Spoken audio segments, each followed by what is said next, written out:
Well, good evening. Thanks so much for joining us at your local election headquarters. It is election night with races across southwest Missouri and southeast Kansas. We begin this evening in Jasper County with Proposition A. The question asks to levy a countywide 1/4 cent sales tax. The money would be used exclusively to establish a fund to provide services for the well-being and safety of children 19 and younger. So far, voters failing the measure with more than 4,400 votes against.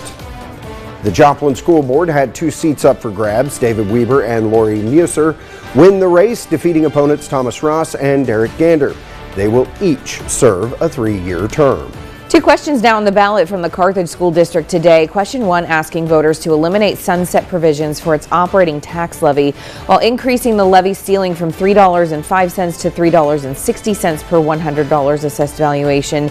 Money collected from the tax would fund school programs and general operating costs. Voters approving that question this evening with 59% saying yes. And in question 2, the district asked voters to approve a $25 million no tax increase bond at 83 cents per $100 assessed valuation of real and personal property.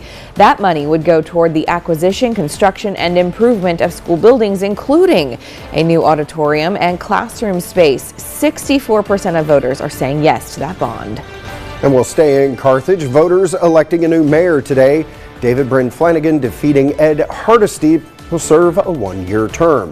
And Carthage voters also electing several city council members tonight. Starting in the 1st Ward, Chris Taylor versus Kate Gilpin. Gilpin overtakes Taylor. She'll serve for 2 years. Moving into the 3rd Ward, a 1-year term up for grabs. Jack Perkins wins with 51% of the vote, winning by 8 votes. Also in the 3rd Ward, David Thorne running against George Butler III. Thorne defeating Butler. He will serve a 2-year term. Still in Carthage, a 2-year term in the 4th Ward. Alan Snow looking to hold on to his seat against TJ Teed.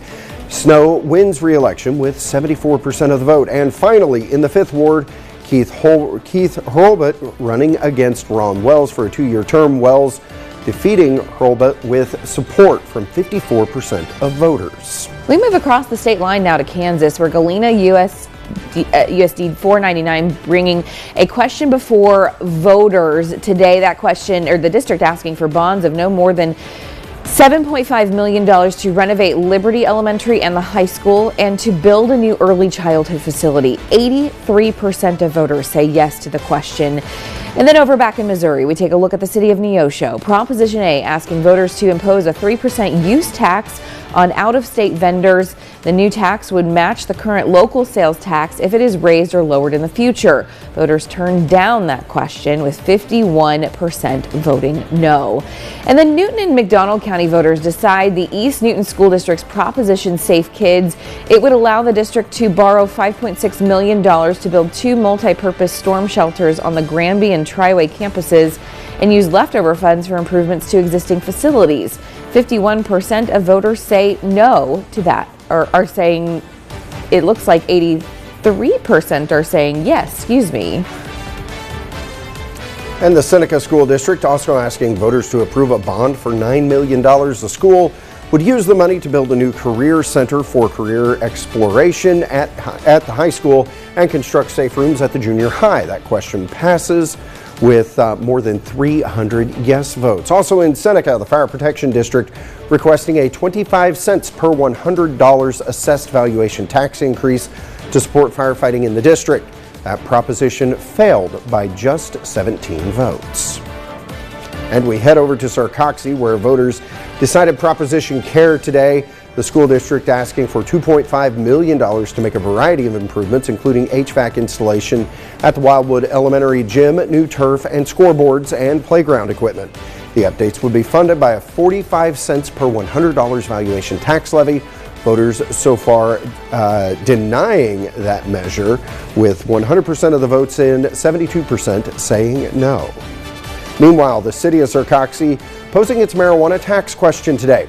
If approved, the measure would impose a 3% tax on all retail marijuana sales. The proposal, with only 4 votes in, passing so far.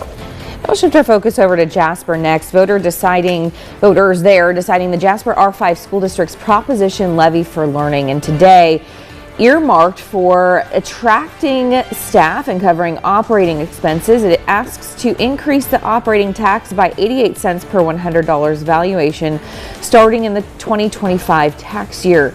That proposition passes with 61% of voter approval. And the Jasper Fire Protection District posing question 1 to voters today.